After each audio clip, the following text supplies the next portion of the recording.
কেউ যদি গাঁজা খেতে চায় শুটিং সেটে খেতে পারে, শুটিং এর মধ্যে যাতে কোনো হ্যাম্পার না হয়। সে গাঁজা খাবে না, মদ খাবে না, হিরোইন খাবে না, ইয়াবা খাবে, এটা আসলে তাদের ব্যক্তিগত ব্যাপার। সিগারেটের মধ্যে গাঁজা থাকে না কি থাকে আমি ওটা কোনোদিন খেয়াল করি না। আমার একজন কো-আর্টিস্ট হঠাৎ করে খারাপ ব্যবহার করা শুরু করলো। পরবর্তীতে যখন আমি জিজ্ঞেস করেছি কেন, সে নিজেও বলতে পারে না যে কেন সে রাগারাগি করলো।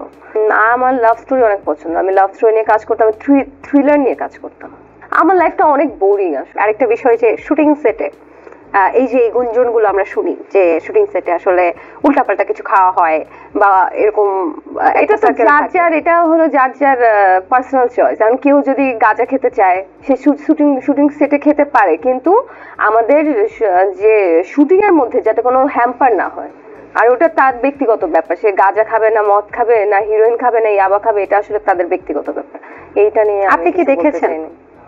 আমি আসলে ওইভাবে খেয়াল করি না। খেয়াল করেন না? সিগারেট থাকে, সিগারেটের মধ্যে গাঁজা থাকে না কি থাকে আমি ওটা কোনোদিন খেয়াল করি না। এমন কি কখনো হয়েছে যে শুটিং সেটে আপনি কারোর সাথে কাজ করছেন, অভিনয় শিল্পী বা যে কারোর সাথে, কিন্তু আপনার সাথে এত বাজে ব্যবহার করা হয়েছে যেটা আসলে আপনি এক্সপেক্টই করেন না বা ডিজার্ভই করেন না, বা আপনার কোনো সিনিয়র আর্টিস্টই এমন বাজে ব্যবহার করলো যেটা আসলে আপনি ভাবছেন যে আমার সাথে কেন এমন করা হলো বা এটা তো অন্যায়?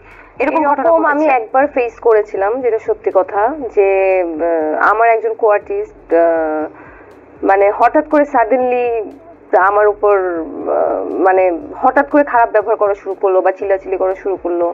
কি বলছিল? কোনো কারণ ছাড়া, মানে থাকে না কিছু কিছু মানুষ কোনো কারণ ছাড়া রেগে যায়, সো কোনো কারণ ছাড়া আমি এগুলো শুনেছি। বাট পরবর্তীতে যখন আমি জিজ্ঞেস করেছি কেন, সে নিজেও বলতে পারে না যে কেন সে রাগারাগি করলো। তখন আমি বুঝলাম যে ঠিক আছে, ফাইন, এখান থেকে একটু দূরে থাকাই বেটার। মানে ঠিক আছে, এটা হয়তো তার পার্সোনাল লাইফে, আমি চিন্তা করছি হয়তো তার পার্সোনাল লাইফে হয়তো খারাপ কিছু হচ্ছিল বা তার পার্সোনাল লাইফে কোনো ঝামেলা ছিল, হয়তো সেটা সে কোপ আপ করতে পারেনি, এর কারণে বাইরের মানুষের উপর চিল্লাচিল্লি করছে। সো আমি এটা চিন্তা করে মাফ করে দিয়েছি। আচ্ছা, তারপর কি তার সাথে এক জুটি বেঁধে অভিনয় করেননি? না না, কাজ করেছি। তারপর যেহেতু আমাকে সরি বলেছে, সো আমি এই কারণে কাজ করেছি। আচ্ছা আচ্ছা, ওকে। আপনি যদি নির্মাতা হতেন কি ধরনের গল্প নিয়ে কাজ করতেন? আমার লাভ স্টোরি অনেক পছন্দ, আমি লাভ স্টোরি নিয়ে কাজ করতাম, থ্রিলার নিয়ে কাজ করতাম। আচ্ছা, সবচেয়ে বড় চ্যালেঞ্জ আপনার কাছে কোনটা মনে হয়েছে অভিনয়ের ক্ষেত্রে?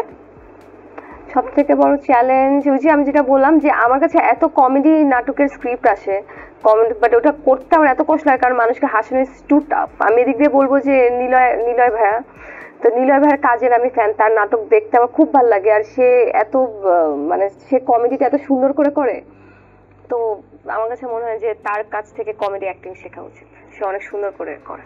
আচ্ছা, শুটিং সেটে কোনো অপ্রত্যাশিত ঘটনা, সেটা তো বললেন, আর কোনো ঘটনা কি আমাদের সাথে শেয়ার করতে চান বা কোনো মজার অভিজ্ঞতা? না, শুটিং আসলে প্রত্যেক দিনই ডিফারেন্ট ভাবে মজা হয়। আর অপ্রত্যাশিত ঘটনা তো আপনাকে আমি বললাম, এগুলোই। মজার কোনো অভিজ্ঞতা না? আপনি বলছিলেন যে আপনার লাইফে নাকি অনেক বেশি মজা হয় না। আমার লাইফটা অনেক বোরিং আসলে। আমার লাইফের মধ্যে কিছুই মানে মজার কিছু নাই, যে আজকে একটা নতুন স্টোরি হলো, কালকে একটা নতুন স্টোরি, পরশুদিন একটা নতুন স্টোরি।